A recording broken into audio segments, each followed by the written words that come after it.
दुनिया में पाकिस्तान अकेला वो मुल्क है जहां सेना के पिटने के बाद आर्मी चीफ का प्रमोशन कर दिया जाता है। असीम मुनीर भारत को लेकर क्यों बयानबाजी कर रहे हैं और अपनी ही जनता को आखिर गुमराह क्यों कर रहे हैं? देखिए मोनिका जी, सबसे पहले तो बड़ा अच्छा प्रश्न पूछा आपने, क्योंकि इस प्रश्न के पीछे बहुत सारे एंगल हैं।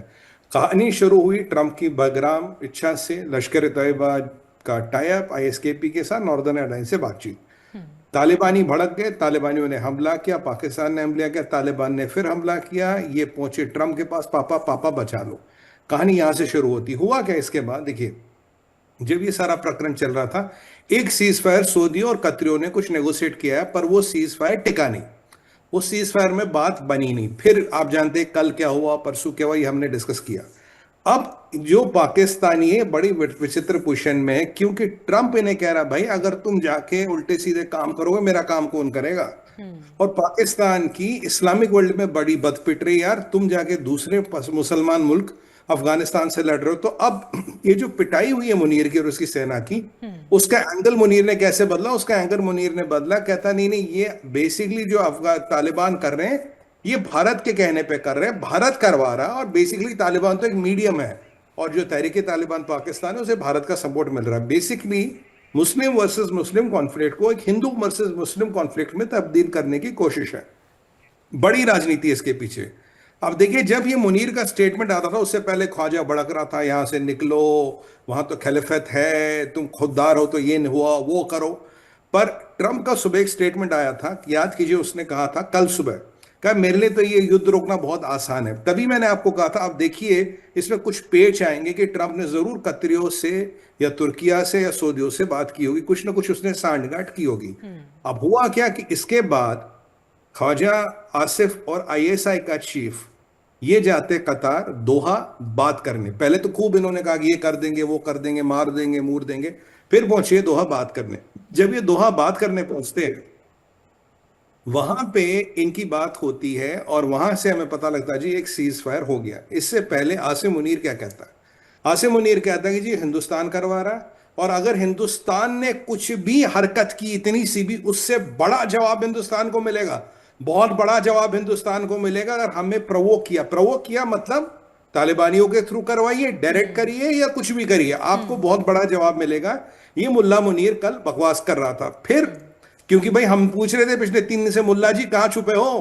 पता लगा कि कहीं बंकर वंकर में छुपे हो गए। कल अबोटाबाद में मतलब जमीन दोष हो गया, जमीन से बाहर आ गया, बंकर से बाहर आ गया। अबोटाबाद वही जगह है मोनिका जी जहां उसामा बिन लादेन को लेके इन्होंने छुपाया था, आपको याद होगा। ये वहां अबोटाबाद में बाहर आता और कहता है कि भाई हिंदुस्तान इस गलती में ना रहे कि आपकी लेंथ बहुत ज्यादा है, आपकी पॉपुलेशन बहुत ज्यादा, हमारे पास अचूक वेपन है और वो हिंदुस्तान की ईंट से ईंट बजा देंगे। वही मुल्ला मुनीर, तेरे अचूक वेपन मसूद को तो नहीं मार पाए, तेरे चाइनीज जहाज तो भेजे थे तूने अफगानिस्तान, एक आदमी को नहीं मार पाए, एक तालिबानी का तूने नाम और फोटो आज तक नहीं दिया किसको तूने मारा, और हिंदुस्तान को दम दे रहा। उसके बाद कह रहा है हिंदुस्तान की मिलिट्री लीडरशिप को मैं समझाना चाहता हूं, अगर आपके यही इरादे रहे तो आपके लिए ठीक नहीं रहेगा। और अंत में फिर वही इस्लामिक बॉम्ब, एटम बॉम्ब, मुस्लिम बॉम्ब वो आ गया। न्यूक्लियर पावर स्टेट्स के बीच युद्ध नहीं हो सकता है, इनकी फिर वो न्यूक्लियर की धमकी, जिसको हमने बिल्कुल निरस्त कर दिया ऑपरेशन सिंदूर में, उस न्यूक्लियर की धमकी ये फिर से देने लगा। मतलब, और कह रहा मैं भारत की मिलिट्री लीडरशिप को समझाता हूं। देखिए मोनिका जी कहां सवाल जाता है। पहले जनरल द्विवेदी ने इसको धमकी दी कि पाकिस्तान का ज्योग्राफिया बदल देंगे। फिर राजनाथ सिंह जी की धमकी आई पहली वाली। उसके बाद एयर चीफ साहब सिंह साहब ने धमकी दी, और अभी लेफ्टिनेंट जनरल कटियार साहब ने धमकी दी कि पाकिस्तान का आपकी बार पूरा हिसाब किताब करेंगे।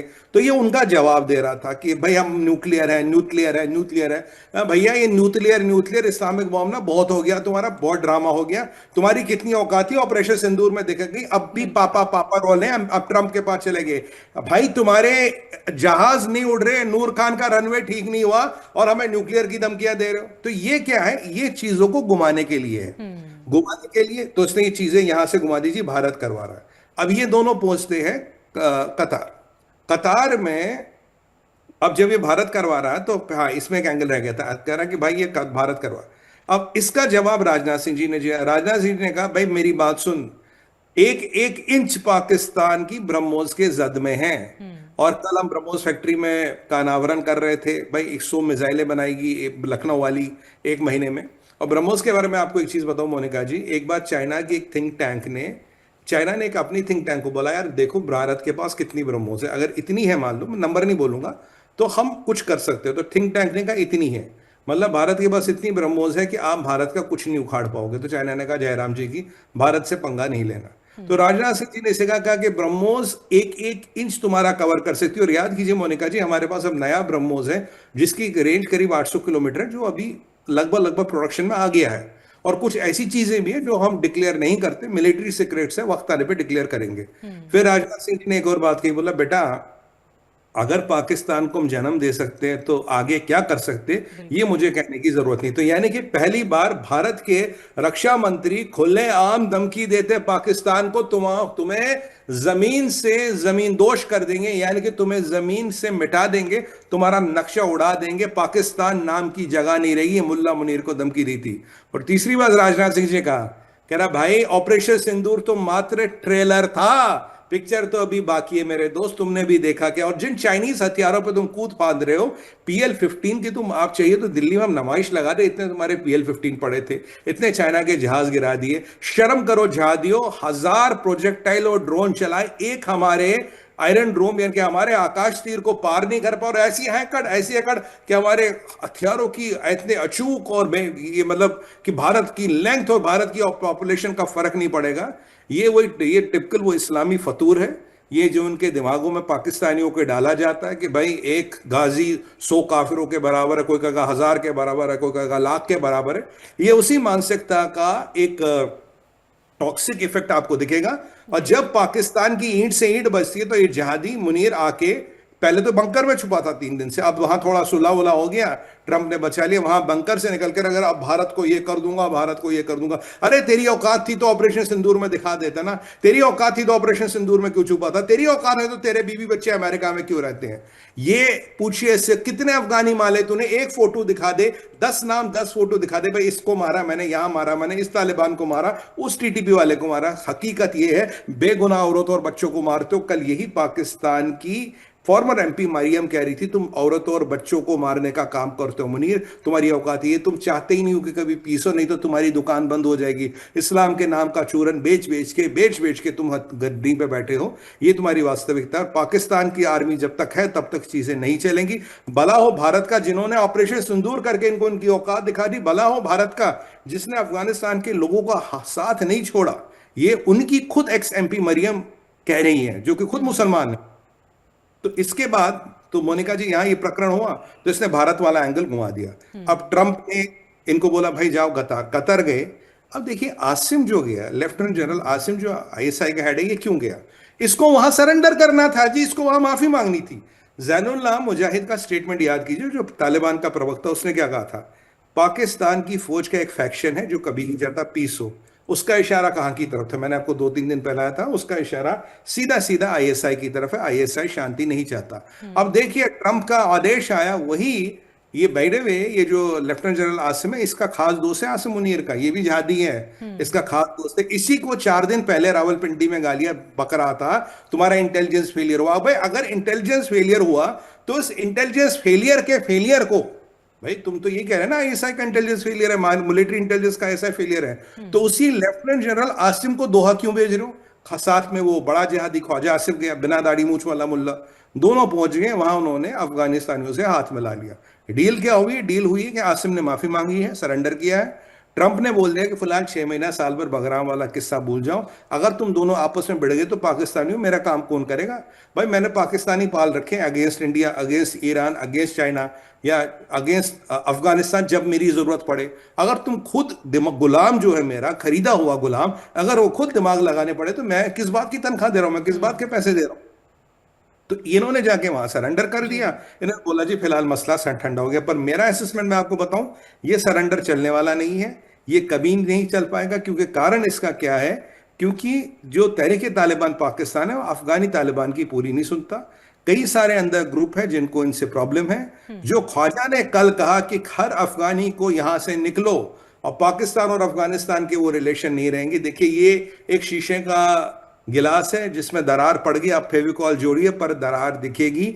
ये कहानी चलती रहेगी। क्यों क्योंकि जहाद की ये जो मार्क स्टॉक एक्सचेंज है ना, वहां आसिम मुनीर के शेयर बहुत नीचे आ गए, तालिबानियों का शेयर बहुत ऊपर आ गया।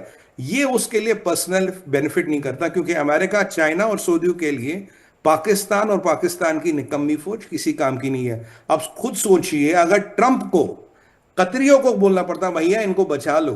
अब देखिए, एक और आपने चीज देखी होगी मोनिका जी, आपकी वो जो सीज फायर हुआ है उसमें तुर्की और कतर का नाम है, ऑफिशियली कतर कहता, हम और तुर्किया ने कराया, सऊदियों का नाम नहीं है। क्यों भाई? सऊदियों ने तो कहा कि attack on Pakistan is attack on Saudi. अब वही सऊदी क्या जाके हाथ पैर जोड़ रहे हैं तालिबानियों के, भाई इन पे अटैक मत करो, तो सऊदी तो पतली गली से निकल गए। ये और तुर्कियों ने फिलहाल ये सीजफायर कराया है। कतर एक ऐसा मुल्क है, ये हर इस्लामिक संगठन को, आतंकवादी संगठन को पैसे देता है, शिया हो सुन्नी हो कोई भी पैसे देता है। इन्होंने तालिबानियों को पैसे दिए होंगे, एश्योरेंस दी होगी। ये जो आसिम है आईएसआई कैट, इसने नाक रगड़ी वहां पे, ख्वाजा आसिफ ने हाथ मिलाया, और जब फोटो रिलीज की गई उसमें ख्वाजा की फोटो थी अफगानिस्तान के डिफेंस मिनिस्टर के साथ, आज जनरल आसिम की फोटो नहीं थी, क्योंकि उसकी तो पीछे ह्यूमिलेशन हो गई। ये वही वाला प्रकरण हुआ जैसे बेंजामिन नेतन्याहू को फंसा के ट्रंप ने माफी मंगवाई, किसको? शेख अल थयानी को। बिल्कुल वही प्रकरण समझिए।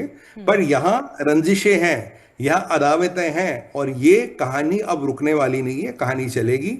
और ट्रंप को अगर लगता है कि मैंने सीज फायर करा लिया, कुछ दिन चलेगा, फिर मार काट फिर शुरू होनी है।